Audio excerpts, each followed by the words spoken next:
My name is Jill Nimchek with the Wisconsin Out of School Time Alliance. We are a program of the Marshfield Clinic region of Sanford Health. I would like to welcome you today to our webinar on empowering future innovators. This is STEM education with the company Learning Blade. This webinar is part of a science, technology, engineering, art, and math, or STEM series, where we aim to provide you with strategies and resources to supplement your STEM or STEAM programming. I really hope that you leave here today with a few more tools in your toolbox to help you navigate this topic with greater confidence. So this series was made possible through a partnership between the Wisconsin Out of School Time Alliance and the Wisconsin Department of Children and Families. So I am pleased to introduce to you our speaker today, Scott Maines. And Scott is going to talk about Learning Blade and how you all can use that. So Scott, I'll turn it over to you. Perfect. Hello. Again, my name is Scott Maines. I am the state manager here in Wisconsin for Learning Blade. And you might be asking yourself, what is Learning Blade? I'm going to get into all the details. And Jill said it really, really well. This is an additional toolbox to add to your shelf of toolboxes of virtual and downloadable resources. And my favorite part when I get to share this with educators and new users to Learning Blade, it is fully funded. It is absolutely free. Okay, and everything inside the resource is absolutely free. I'm going to share with you how you can have access to it, first of all, and then I'm going to detail a little bit of what's inside Learning Blade, some of the activities, some of the resources, and then the last part of our training we will kind of jump into Learning Blade. I love that this is being recorded, so you have this as a resource to go back and watch this again. But by all means, part of that full funding, part of it being free, is this provides you with an additional, if you ever have a question, you reach out to me. I'll share my email address and we can follow up post meeting with phone number and those kind of things. I'm available to help along the way. It's nice to have a person on the other end of the line that I love when we have educators that reach back out with specific questions that we can dive in and help. Quite simply put, Learning Blade is a STEM virtual toolkit. I'm going to share my screen and kind of work through a little bit of a PowerPoint just because it does a really good job of telling the story of what Learning Blade is. And Jill referenced this before she started letting people in the room, but as you have questions, don't hesitate you can either unmute your mic and we can talk about it, or you might be more comfortable throwing that in the chat. That is a-okay. And I'm going to throw something before I forget. I'm going to throw something into the chat first. And this is how you have access to your fully funded Learning Blade account. You simply go, let me make sure I'm spelling it correctly. You go to learningblade.com/WI. You create an account. It might say things like, what organization are you with? We work with a ton of schools. So your organization may not be listed there, and just say that it's not listed, fill in the details, and our support team will work on getting that account set up for you. I will be in contact with you over email to make sure that you have everything that you need along the way.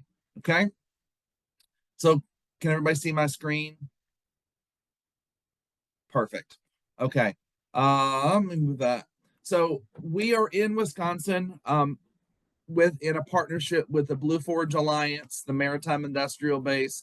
Those are our funders, and you might ask yourself, okay, I've never heard of those groups. That is the workforce development group connected to the Department of the Navy, who we have heard of.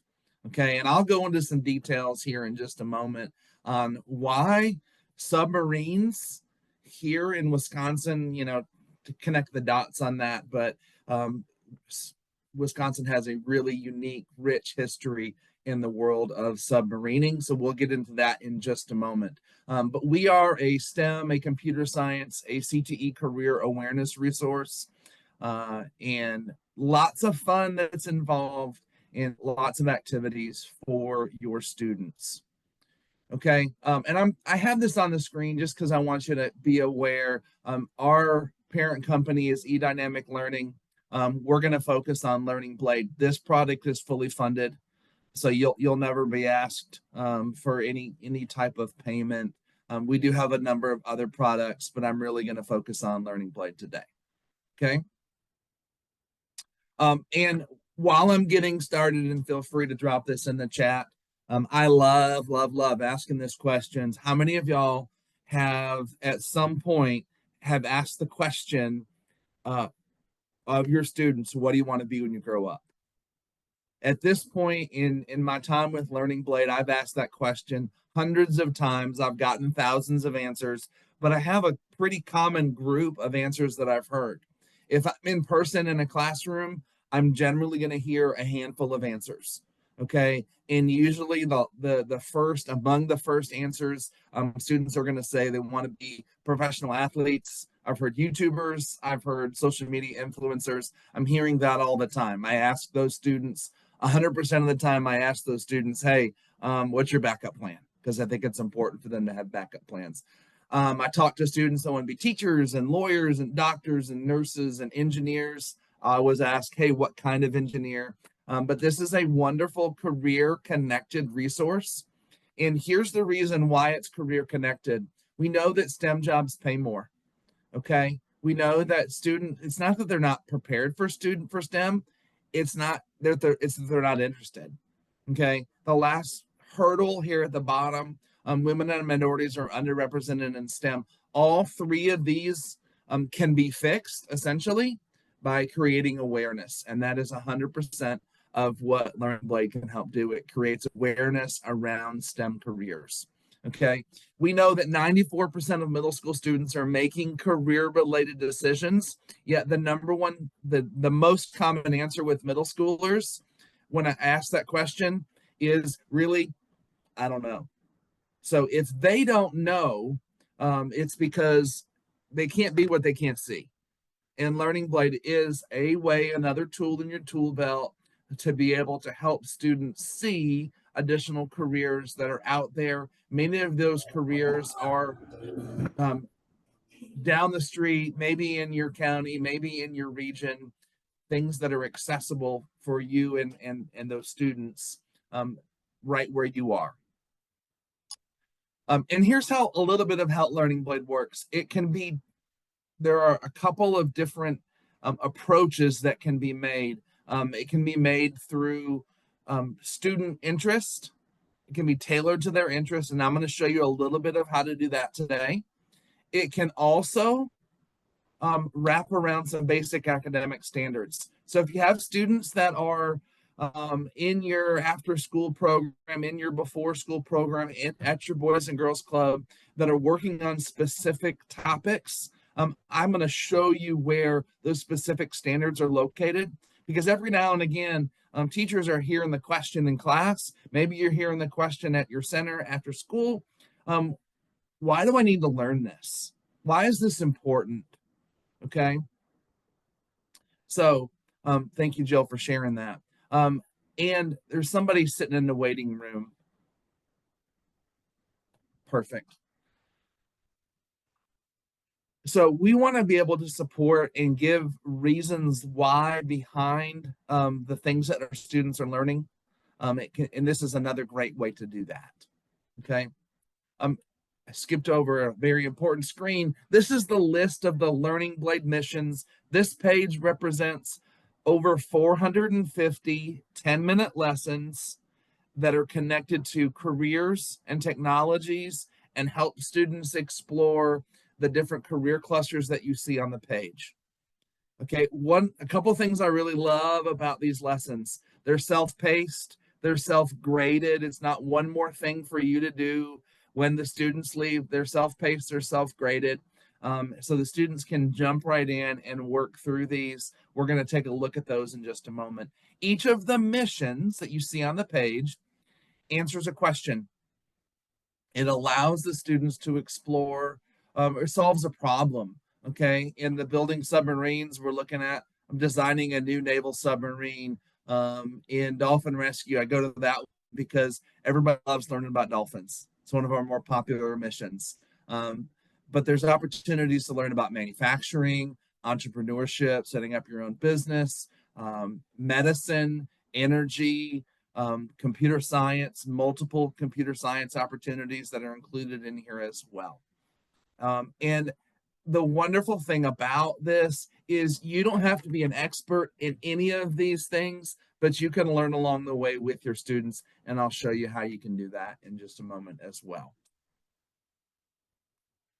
All right, in addition to the 450 lessons, and I think this is a part that your groups are going to absolutely love. Each of the missions comes equipped with some hands-on, minds-on activities. These challenge projects, these are simple, can be done in an hour or so projects that are super easy.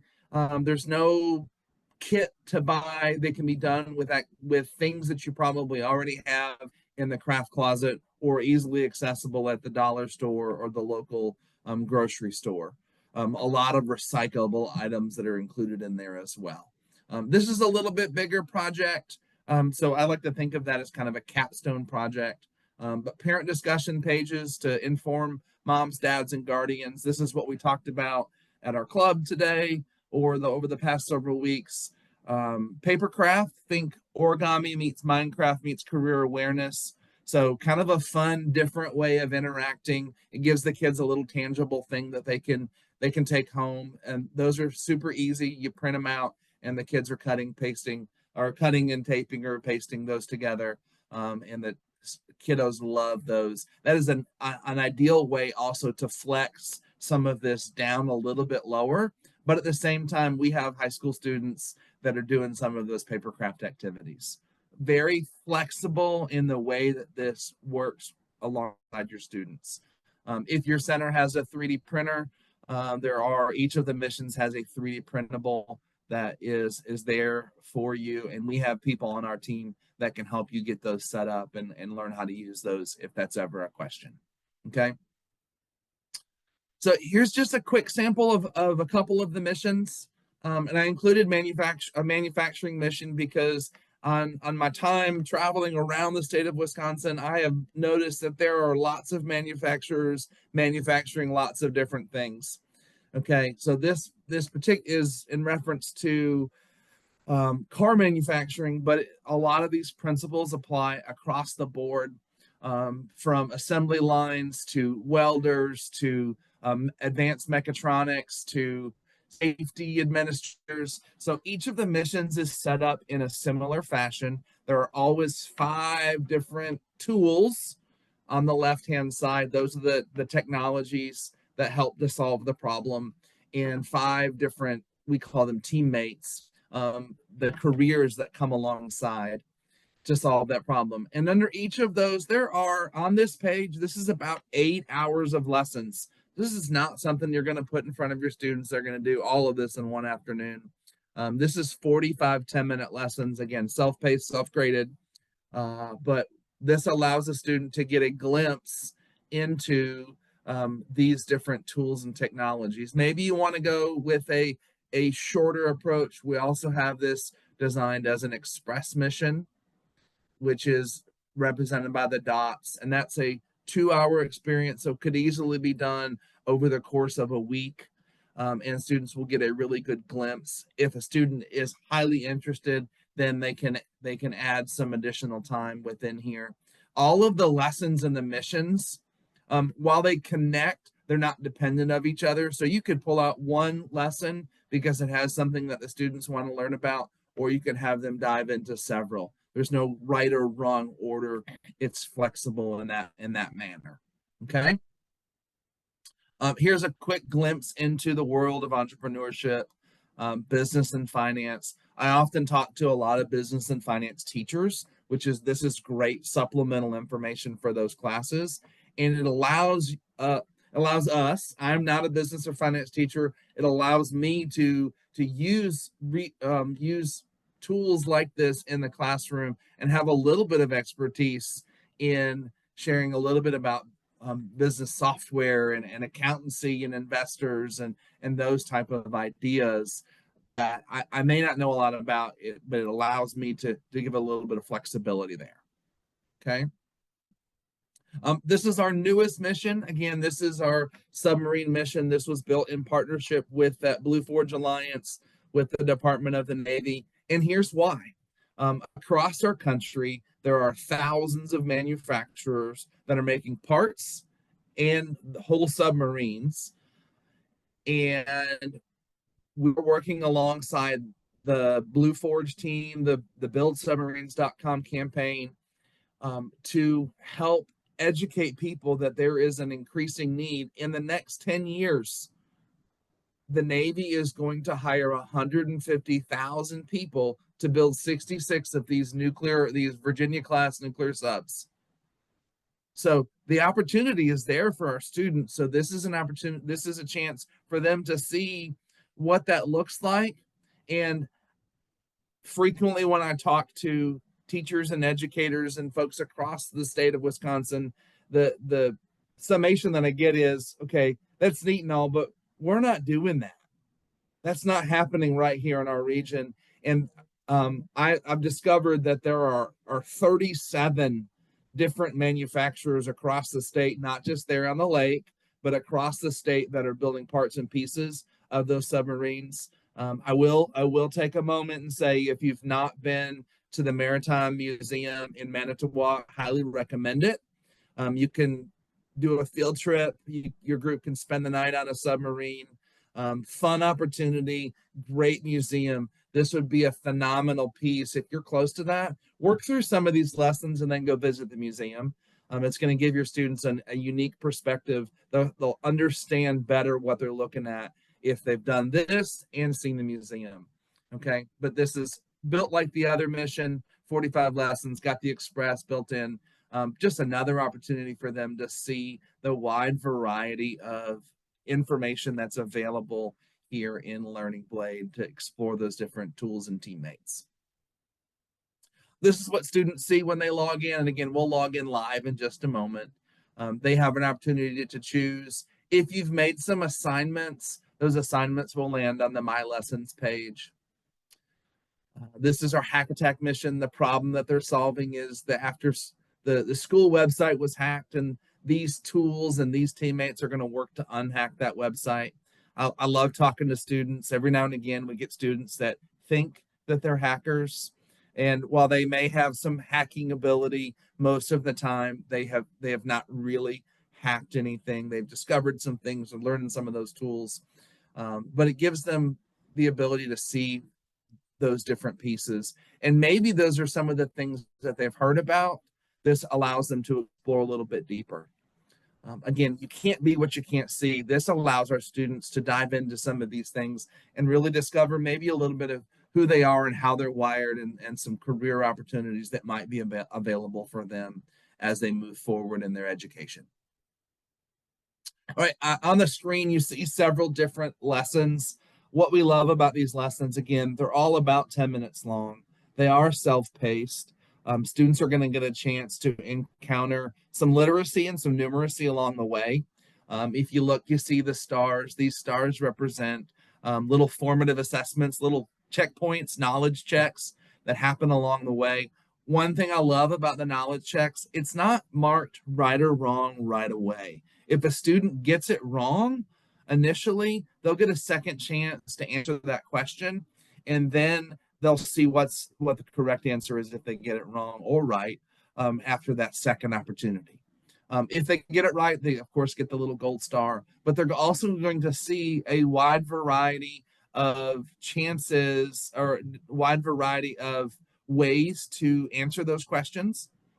Some are multiple choice, some are matching, some are multiple choice where there's more than one correct answer. So they're practicing test taking skills along the way as well. Okay, it will read to them if that's necessary. And this is flexible and it wraps around academic standards for grades 5 through 9.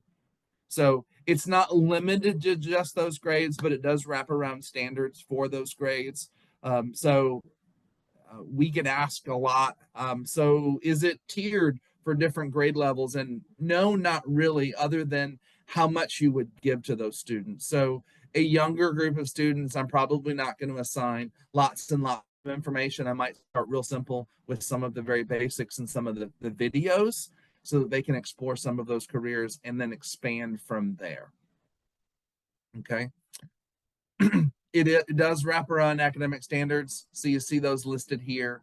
I'll show you where that list is if that's of interest. I want to make sure that you can connect the dots there in case students are wondering, I'm working on a specific thing. How do I wrap my mind around that particular piece? Okay. All right, let's talk coding for just a second. Um, you know, often ask, show of hands, how many coders do we have in the room?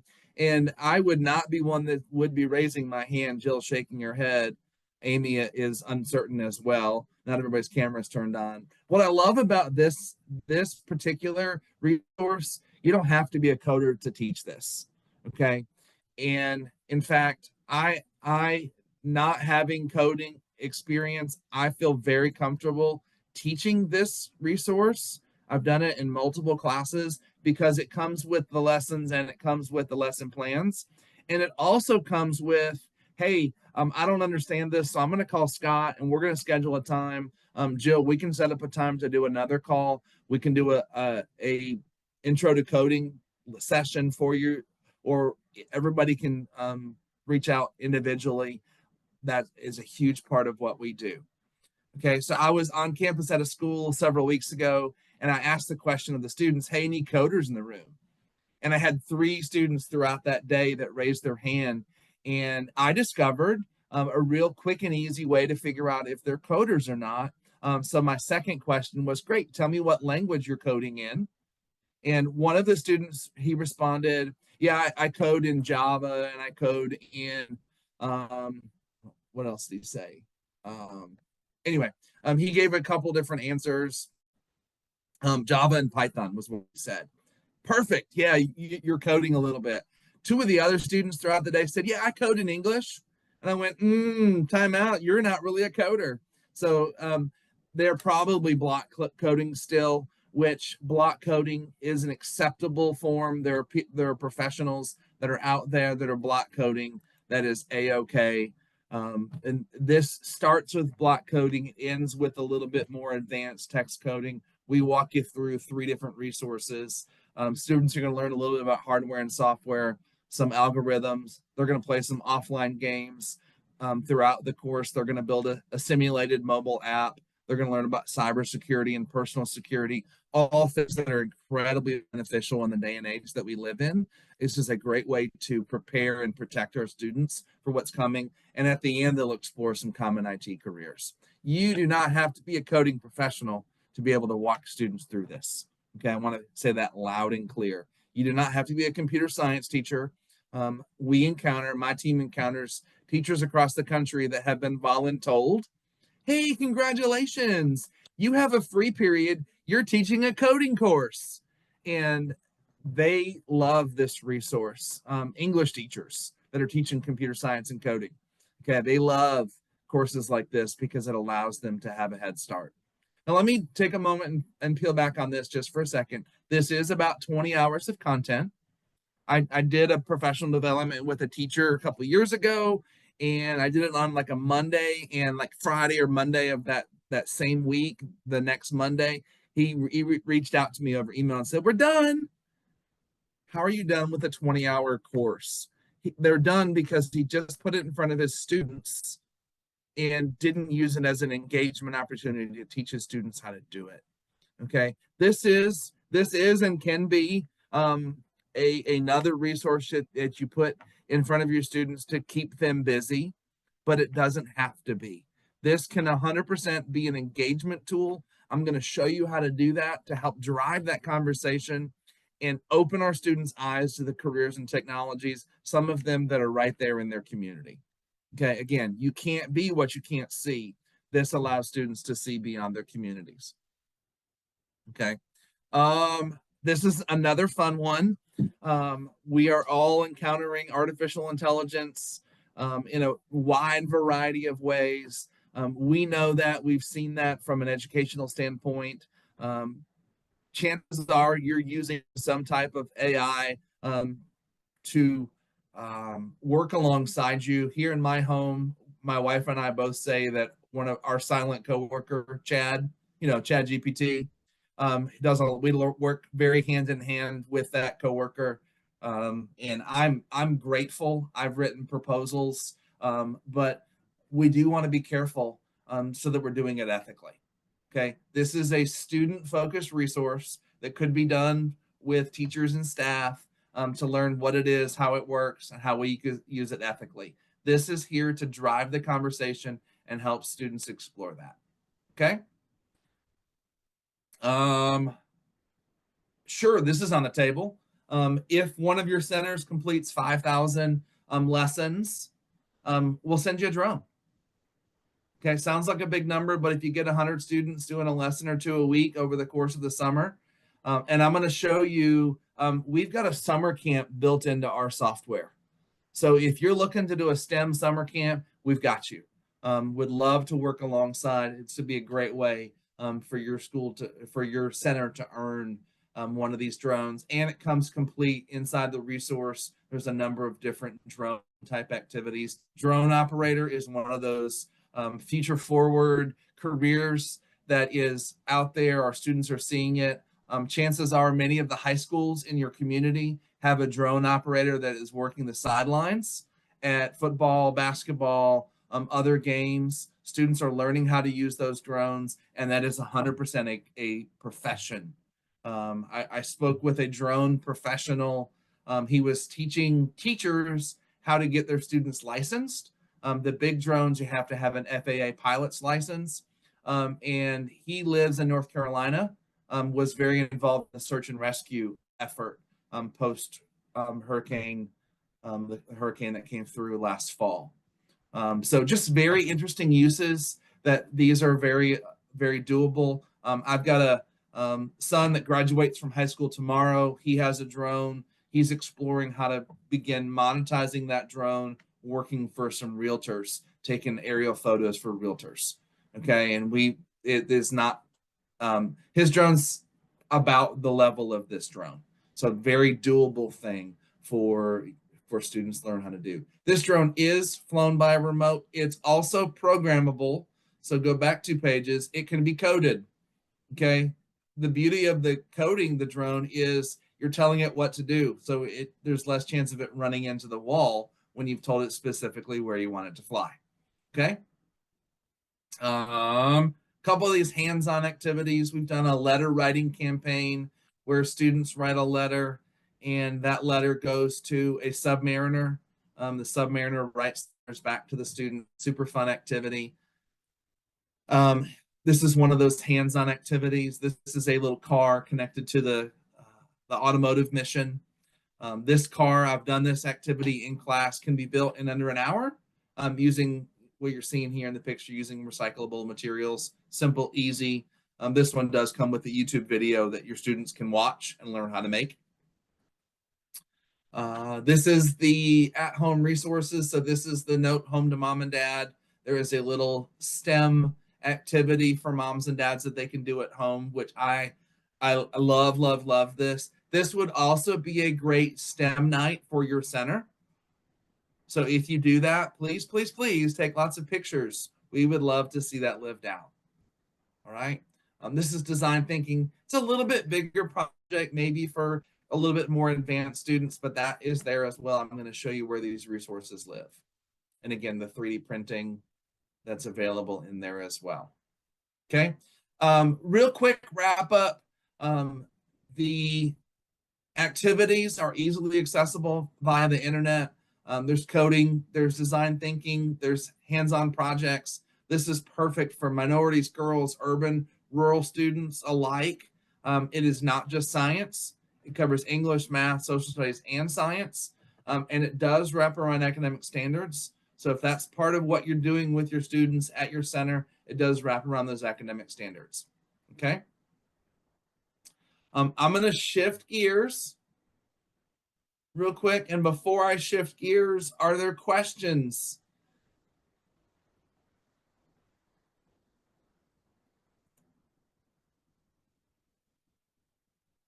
Lots of answers, no questions.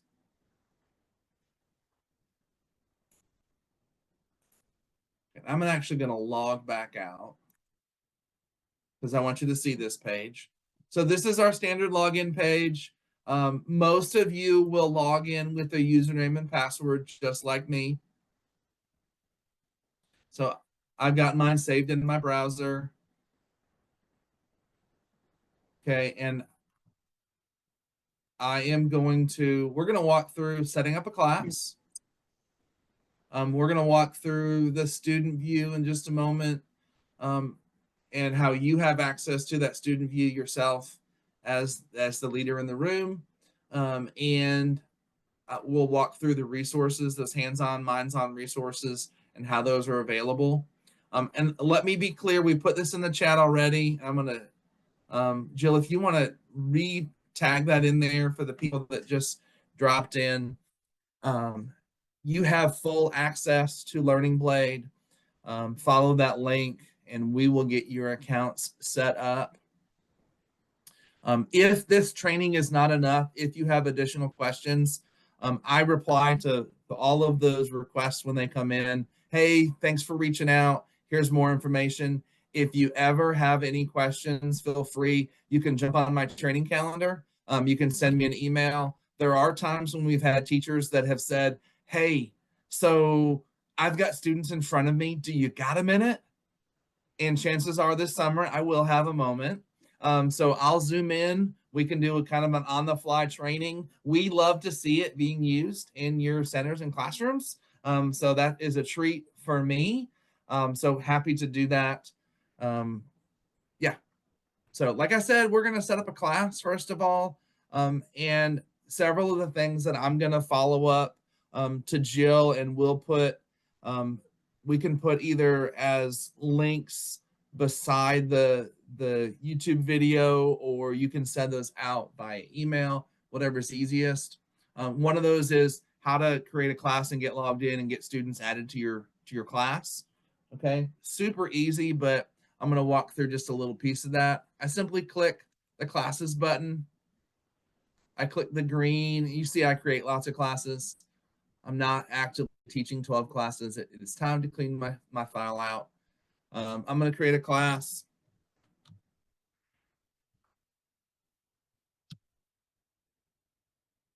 Okay, I gave it an A, so per alphabetically at the top. I'm not going to select subject, room, period.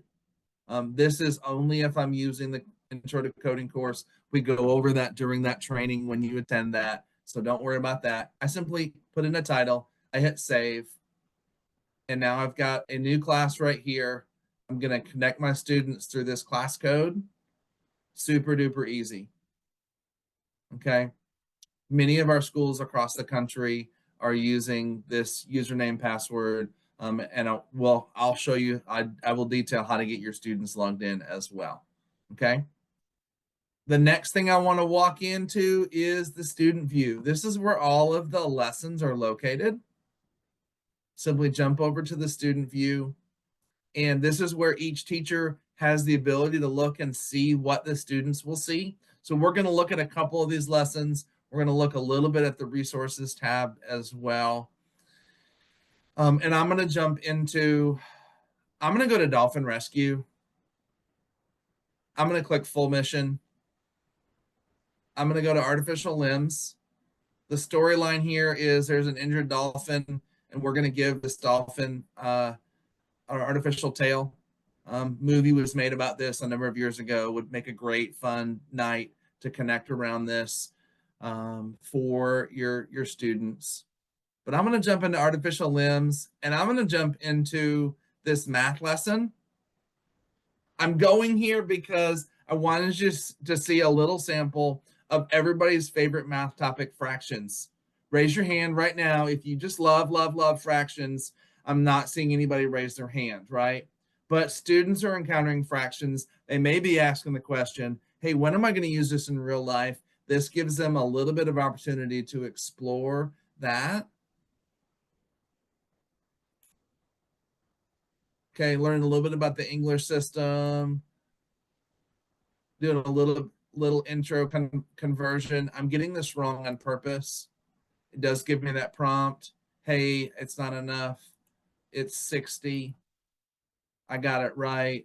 I go to the next page. Whether I get it right or wrong, I'm seeing the correct answer. Then I move over into the next one. We're seeing drill bits. Why do we have drill bits in this thing about dolphins? Because this is a common place that students may see drill bits in their home. Okay, some of your students are well versed in how to use a drill and what these drill bits are for, but it's a very common list of fractions.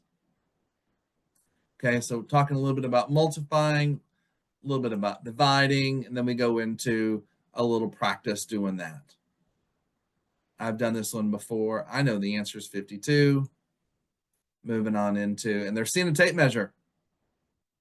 And in some states, construction workers are earning $1 more per hour because they have a measuring tape class certification that they've taken.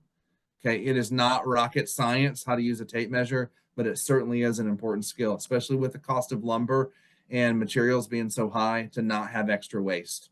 Okay, so simply learning how to use that tape measure, right? Okay, and it goes on from there. I wanted you to see a little sample of what that looks like. To save my work, I'm going to hit the exit button. Takes me over here. And I'm going to go back to my missions. I do want to take another look into one of these. Going to go into welders. Okay, chance in this science lesson to meet a welder.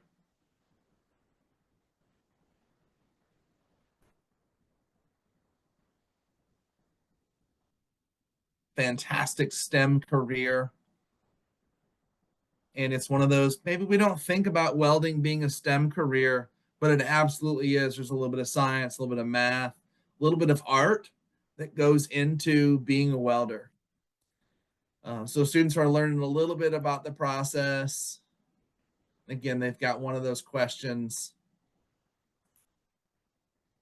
I think it's those three. And it goes further, and they just learn a little bit about this in a real practical application. Why is this important? Welding is another skill. We want students to see that yes, sometimes careers take a college-bound course, sometimes they don't. Welding is one of those that students can learn at their local high school, at their local community college, get that certification, and go to work. One of the more affluent school systems near me, our family has a friend that just graduated from there, and he graduated with a welding certification. He's not going the college route, he's going right to work. Okay, and that option is 100% there for all of our kids across the country, and we need to remind them there that is an opportunity. Welding is one of those. Students have an opportunity to see a wide variety of opportunities like that here in Learning Blade. Okay, any questions, anything people are dying to jump in and take a peek at while I'm on this page? Jill, you were right. You've got a quiet group. They're a little shy today, but it gives students an opportunity to jump into a little bit of engineering, a little bit of coding. Now, I will say, I showed you a couple missions. The missions, there's some flexibility. A couple of these courses, they're designed to go in order. So anytime you see one of those introductions, this is that coding course. It's 20 hours. It really is designed to go in order. Otherwise, some of it may not make complete sense. I think, the rub there for teachers I had a teacher reach out to me and say, I hear that this has to go in order, but I've been told in my coding course that I'm teaching at my school, I've got to start by teaching about cybersecurity. Great, start there. You're not going to throw anything for a dramatic loop if you start there. So there is, while there is designed to go in order, there is some flexibility with that. Okay. While I'm thinking about it, I'm going to jump in here and just highlight. There's a direct link on each of these. So if you wanted to bypass making an assignment, and you could simply click that and then copy that into whatever you're using to communicate with your students, and it's going to put them right on that same page. So just an easy way to get that information in front of them. I'm going to show you how to make an assignment in just a moment, but that's there as well. I went to the resources page because I wanted you to see this class code. This is where the students will click on here, enter that class code. We'll go back to that in just a moment on the teacher page, on the teacher view, but I wanted you to see what that looks like and how that works. And then they will be connected into your class, and you'll be able to see the work that they have completed. All right. So some other things that are located there, but that's probably the most important one for now. I'm going to switch back to the teacher view. I'm going to go into the class that I just created. And we're going to talk real simply about assignments. And I've got several different ways that if I do want to add assignments that I can do that. I can add based on the full mission. Now I'm going to throw a caution up here. If you assign a full mission to a group of students, you are essentially putting 45 things on their to-do list, 8 hours of work. The feedback that I've heard from teachers across the country is when they put 45 things in front of them, the students get a little lost. I don't know about you, but when my wife gives me a to-do list around the house, we're working on several different home projects. When my wife gives me a to-do list or a shopping list, there's not a lengthy list of things that are on there. Shopping list, maybe, that's easy, but on a to-do list, when she gives that to myself or my young adult children, 18 and 19, she gives us a short list. Otherwise, we get lost somewhere in the list. My wife knows us. So know your students. You can't give them the full mission. You could give them the express mission. Those are located here at the bottom. Or you might choose to assign the tools and teammates. Okay, both of those are simple to assign. I simply click the box. I move it over to the right-hand side. I hit save. And I effectively just put 15 lessons in front of my students. I'm going to go back to add assignments, tools and teammates. So I put those 10 tools and teammates. This is the express version of that. So each one of those is 1 or 2 lessons there. Okay. I can add a little more simply there. I'm going to show you, and we'll provide this to you, a list of where these tools and teammates are located based on the mission so that you know how to make those assignments. Activities and lessons is where it gets a little bit different. Always takes a moment to load because it just loaded the national standards. I'm going to re-engage that just in case you want to lead into the Wisconsin state standards. Now, this allows me to go in, and I am teaching a lesson about the metric system. What's in there?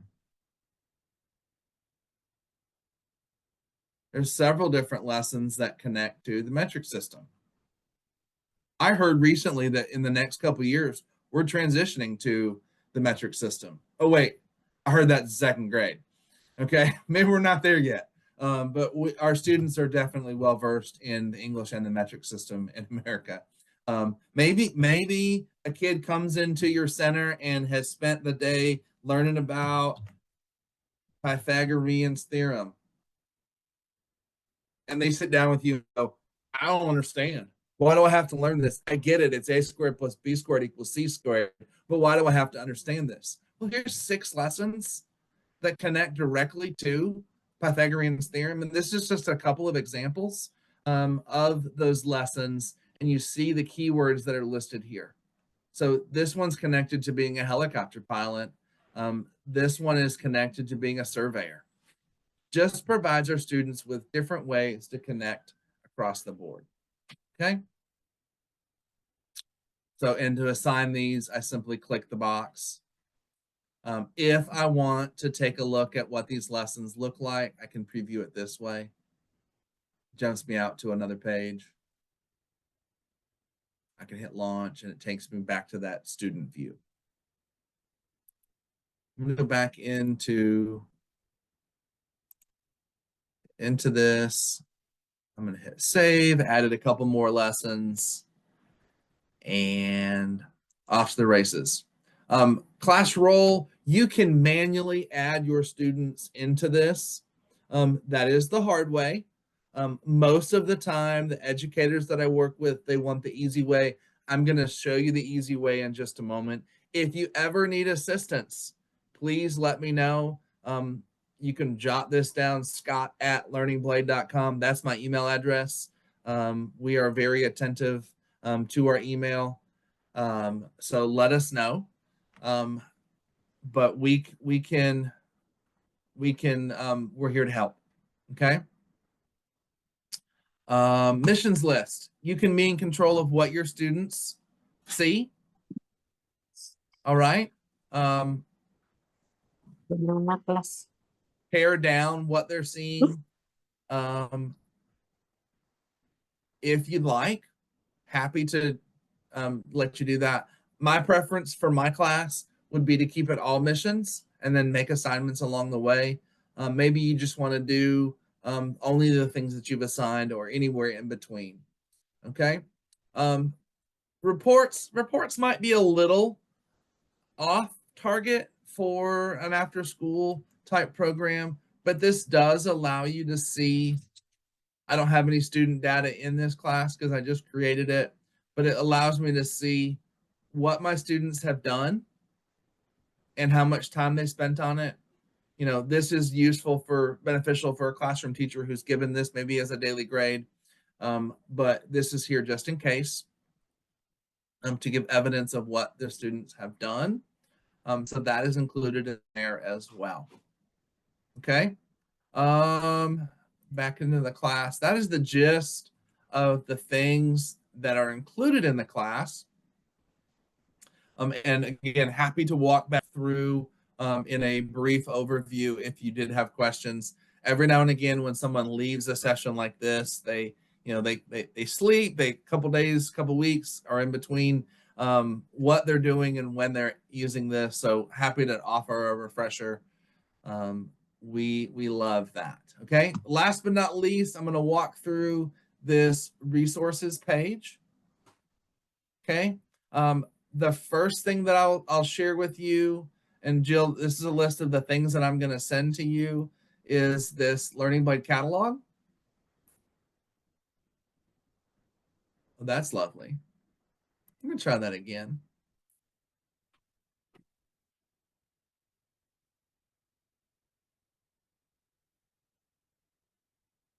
And for whatever reason that opened in my Adobe account, let me drag that. Let me just try one more time. There we go. This is a list of all the activities and where each of the teammates and the tools live in each of the missions. Some teachers like to have this as a printout of the things that they've worked on. I've seen some places that will print this out and put it on the wall so the students will see what's in there and they can go explore the different tools or teammates. I'm going to share this student self sign-up guide. I've walked through the first part of this. You're gonna go to Learning Blade. You're gonna log in with your username. You're gonna create a class. You're gonna choose a class name, and then you're gonna put numbers 5, 6, and 7 up on the board, the TV screen in the room that you're using, the projector, whatever it is in that space. and you're going to have the students go to learningblade.com. They're going to click the student self sign up link, and then you're going to share the 6-digit code. If it was me, I'm going to write in that 6-digit code right here, and I'm just going to post this on the board. Okay. And let me be real clear on this next part. Students are going to create their own username. We want them to create a username that we can read out loud. Okay. There has long been a list of names that teachers cannot read out loud. And this new generation of kids think that they created all those names. No, they didn't. My generation did it when we were in 5th grade. We have been passing that down every single year in 5th grade for years and years and years and years. Okay. What I like to recommend is students have an email address. Students have you can give them a simple prescription for a username. It's the first letter of their first name, it's their last name, and a number. And then you can prescribe a password for them, create a password that is memorable. This is a great 21st century skill that students need to learn how to do. We all have an email address from when we were 18, 19 that we created that we don't want to be on a job application or a resume. So this is a great way to transfer that skill. I saw a commercial recently about that. Someone was embarrassed about their 19-year-old email address that they had created. We can teach them how to create that. If they're connected to a school, they could certainly use their school email to log into this. That is a-okay as that username. If you need help, I'm here to help. We can create a CSV file. We can upload everybody all at once. Again, my team is happy to help with that process. Just got to let me know. Okay. The other fun stuff that's located here, each of these little drop downs contains hands-on activities. Except for this intro to coding one, it does contain hands-on activities as well as all of the lesson plans. So you'll notice there's no lesson plan number 1, no lesson plan number 8. Those lessons don't come with a lesson plan. There's nothing to actually go over and above teaching. But each one of these does give you that lesson plan in hand. My team is available. We've got a number of people on our team. I already told you I'm not a coder. I can teach this. If it goes above the scope and sequence of what Scott is able to do, I asked Jenny to be involved. Jenny is our math teacher turned computer science teacher. By the end of her career in the classroom, she was teaching AP computer science. So Jenny is very adept if we need her to come in. Most of the time I can answer most of those questions. You see some of those hands-on activities, including a drone challenge there at the bottom. All right. The rest of these all look exactly the same. There is a mission challenge that is 4 little hands-on activities. Sometimes places like to do the hands-on activity and then come back to these lessons. Kind of use these hands-on activities as a hook. The 3D print, and I'm going to download this because I want you to see part of what happens. Anytime I download one of these, it's asking how many students am I going to use this with. It does not change the output, okay? It's only going to give 1 PDF. What it does is it helps my team understand how and where this is being used, okay? We are in report season. Each year we write a state report, and in this case, that report goes back to Blue Forge, who is funding this. We want to let them know how far and wide this resource is being used. So I'm using this with the 25 students that are in my after-school program. It downloads the resource, and we're looking at building submarines.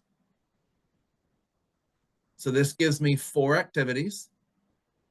Okay, one is that write a thank you note, one is build a submarine, one is working with buoyancy, and one is diagramming careers. So you can almost think of this as a social studies, a science, a math, and an English activity. Okay, but these are designed to be hands-on. The next page gives a brief overview of the mission. So it's a review or a preview if you've not done the mission yet. And then it jumps right into that activity. I'm looking for one that has a little box. None of these have a direction, a YouTube video on there. just yet. But it also comes with a rubric for those teachers in the room that want to grade that. Okay. I'm going to find another one of those because I want you to see this car manufacturing one. Again, 25 students. I'm showing you this. Looks a little bit different. It's the same content. But this third activity, this is a YouTube video. Every time I've done this in the classroom with students, there are students that I show the video, students follow along to the video. You've got one of our team members teaching you how to do this. A little pro tip, if you're going to do this one, it calls for using a cardboard tube. The first time I did this, I sacrificed like 4 or 5 paper towel rolls to the craft god, okay, in order to get those paper towel tubes.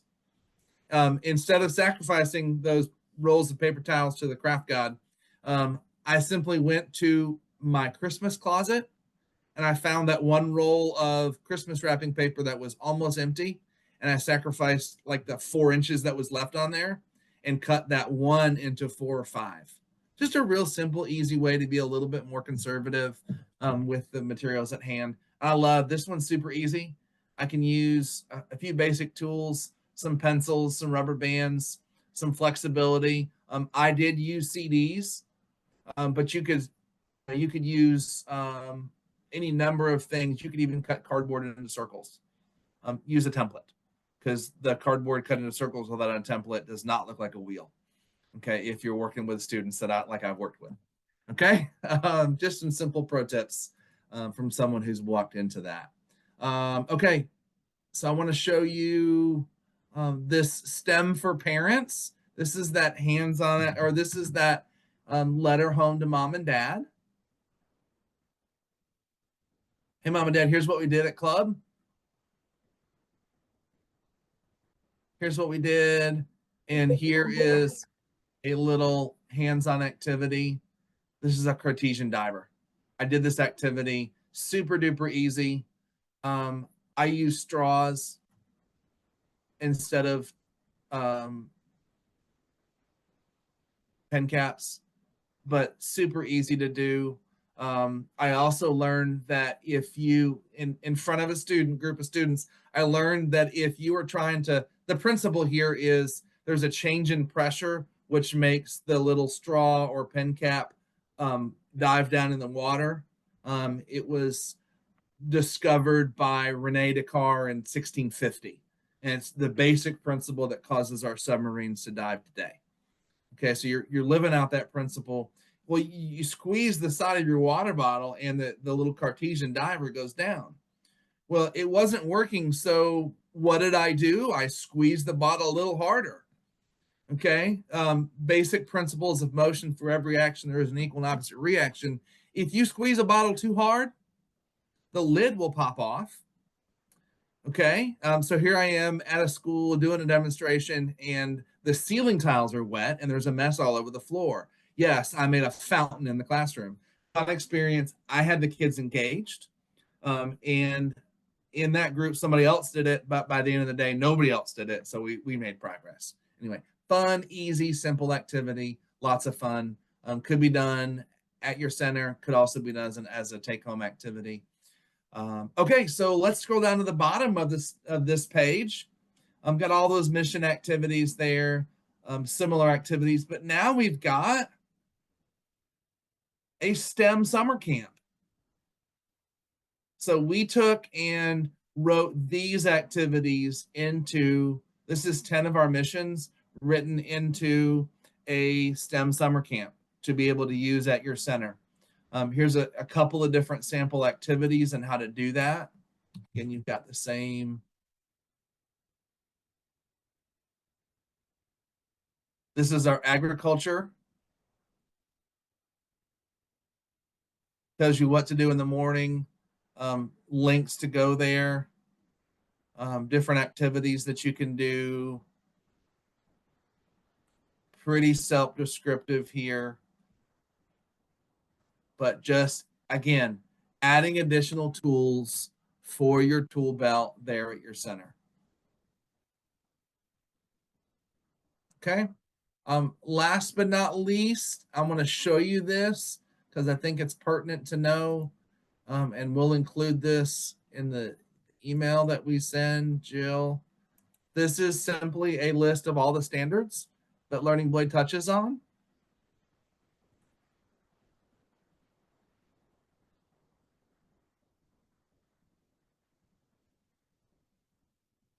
And then it's opening as I speak. Pull it over.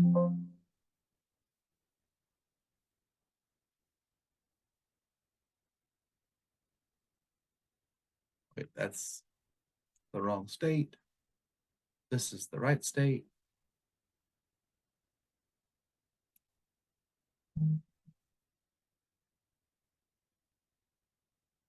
This allows me, hey, I'm working with a group of 8th grade students.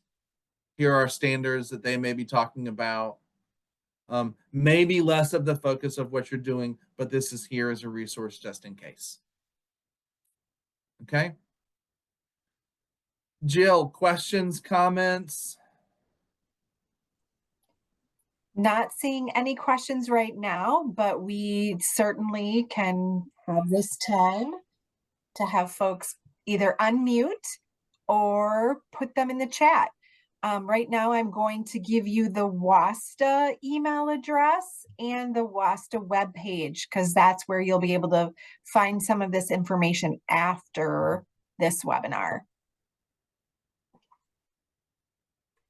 And I just reshared the link to sign up, and I reshared my email address just in case.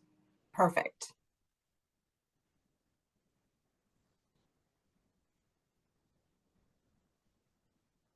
So while I have a second, one of the things that we love, part of my job at Learning Blade is to be a storyteller of how Learning Blade is getting used.